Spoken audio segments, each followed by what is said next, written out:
Hello world, welcome back. This is Let's Talk Barca. And let's get into this episode 31 and Barcelona versus Seville. And this was a very good game, guys, and let's get into it, alright? Alright, so in this game, Barcelona versus Seville ended in a 3-0 victory for Barcelona. We had goals from Lewandoski, goals from Raphinha, and a goal from Eric Garcia. First goal of his career, so congratulations to Eric Garcia for that. Let's get into the game. We'll break it down. So overall, just a little bit about hope. I don't think it was a good game. I don't think we had much flow. We really relied more on sheer individual brilliance, more so than anything. A great pass from Koundé. Koundé had 2 great assists today. But I don't think we actually played well throughout the game. We're more talent, and Lewandoski being clutch, a goal scorer, being the guy that he is. He's gonna carry us through these types of games, and he will relieve the pressure, and we'll be able to get wins like this. But I don't think this was necessarily a great game. It was a great win. If I had to get the win, I would give it like an 8 or 9 out of 10 for a win. In terms of our performance in our game, I'd give it more of a 5 or a 6. I thought there was a lot of little issues, especially early on, and then later on in the game, I thought our team broke down. But we'll get into it more as I get into the game. All right, let's get into the actual first half breakdown. All right, so let's get into the starting 11. So the starting 11 started with the typical starting 11. This seems to be Xavi's preferred starting 11. Ter Stegen in goal, Balde on the left, Eric Garcia, Aguero, and Koundé on the right. And then in midfield, we had Busquets, Gavi, and Pedri. Then the attacking lineup was Dembele, who actually shockingly stayed on the left the entire game, and Raphinha pretty much stayed on the right the entire game. And then we had Lewandoski down the middle. We had a few subs that came in. Fati came in late. De Jong came in. Who else got a run out there? Alba got a run. Sergio Roberto got a run. So those guys got some runs in, and how could I forget Fran Torres? Oh my goodness, Fran Torres. Why did this guy get a run? I don't know why he got a run, but we'll get into something. We'll get into the game. So I don't really have any problems with the selection of the lineup. I thought that this game was really dominated by Gavi, to be honest with you. I thought Gavi really was a spark plug for this entire game for the most part. His tenacity and his gangsterism, that's why he's got the nickname Gangster Gavi, is because he does those little gangster things, those little getting in there, breaking up fouls, breaking up plays, winning the ball back, starting our counterattack.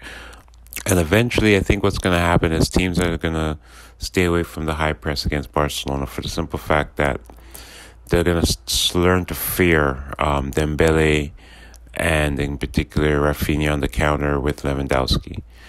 So a lot of teams are not going to want to risk that. They're going to rather sit back, and then we're going to need to find solutions that way. So it was interesting to see, interesting to watch Gavi step up. Pedri played. He had a decent game, not an outstanding game, but a decent game. Controlled the game as he always does. Busquets, a quiet game, didn't really do much. Araujo, we've always known that what Araujo's issue is. He's got to continue to work on his dribbling, his ball control, his ball possession, ball movement, and rotation of the ball. This was probably Eric Garcia's best game. The best game I've seen him play. I'm going to be honest with you, this is probably the best set of games Eric Garcia has played. Once again, he hasn't played against someone I would call a world-class striker. He needs one of these games against a world-class striker. That's what he's really missing now in his repertoire, in his game, is to have a performance like this against someone that is labeled as a world-class striker, so he can have the confidence and everybody can have the confidence in him, because Xavi clearly has the confidence in him. So he had another good game. And then Jules Koundé came in, and he really showing you the importance of having somebody on that right-hand side that's able to put in good passes, especially those long passes over the top. The difference between that pass was a targeted pass. It wasn't really a searching long ball, right? That's the difference between that and everything else. That was actually a pass directed to Lewandowski's chest, where he was able to take it down perfectly and finish it on volley, being the clinical striker that he is. And then his second assist, once again, nice head down, head back into the path of Eric Garcia, was able for the little tap in. Good finish, good game for him. And then we're going to get into attackers. I thought Dembele, some people criticize Dembele's, he could have passed a little bit more to Lewandowski, and he probably could have. But you have to remember, Dembele's in a position where he's trying to improve his finishing. And in order to get his goal scoring up and then to improve his skill, his finishing, and improve his abilities in front of goal, he's got to actually take the shots. So we're going to probably get into a little bit more frustration with Dembele, especially early on, when he's trying to figure this out, when to shoot, when to score, when to break guys down, when to break them down and lay it off for little tap-ins, when to take the shot. So we're just going to have to be patient with Dembele as he continues to grow. Remember, he's still only 25, so you know what I mean? So he's just now entering his prime, really and truly. So we'll still have to be a little patient with him when he figures that out.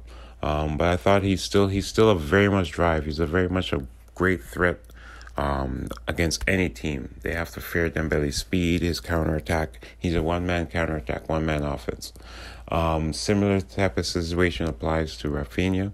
He had another good game, great assist, great goal, running the lanes, putting himself in position.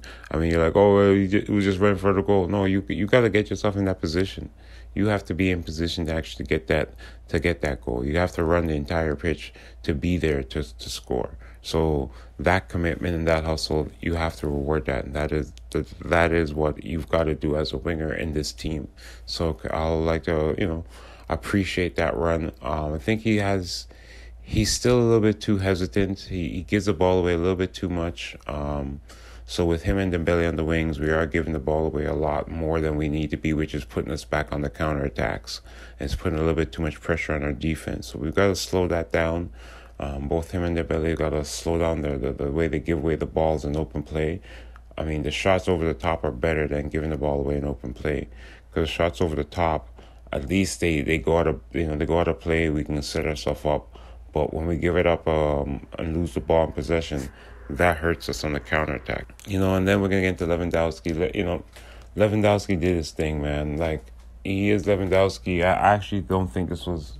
I think he actually missed too many chances in this game. He should have had about 3-4 goals.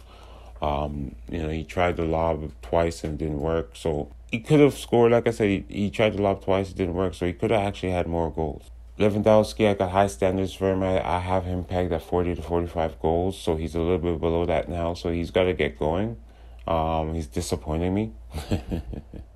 But yeah, he's doing well. Xavi took him off early to give him a rest. So, he had a decent game.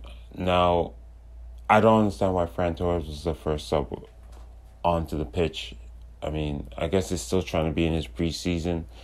But he hasn't looked good ever since coming to Barcelona in terms of finishing, and he still doesn't look good. I don't know. I think he probably should sit till Copa del Rey games start. And once the Copa del Rey games start, then maybe he could get into games or something. Because, I don't know. He just looks so bad. I don't see why he should be getting minutes over anybody.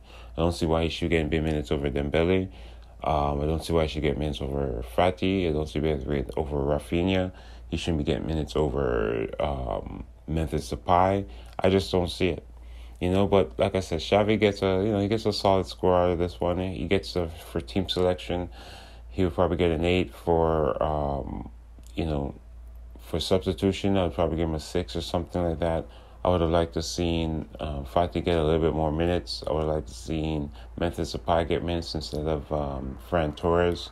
And we didn't get to see Frank Kessie at all today. So, but that's how it is. This team is deep. It's got so many players, so much potential.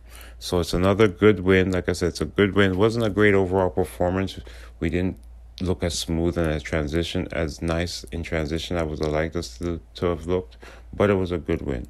So... once again, if for those who know, and if you don't know, you just don't know. And once again, people, don't forget to like and subscribe. Take care. Bye. Peace.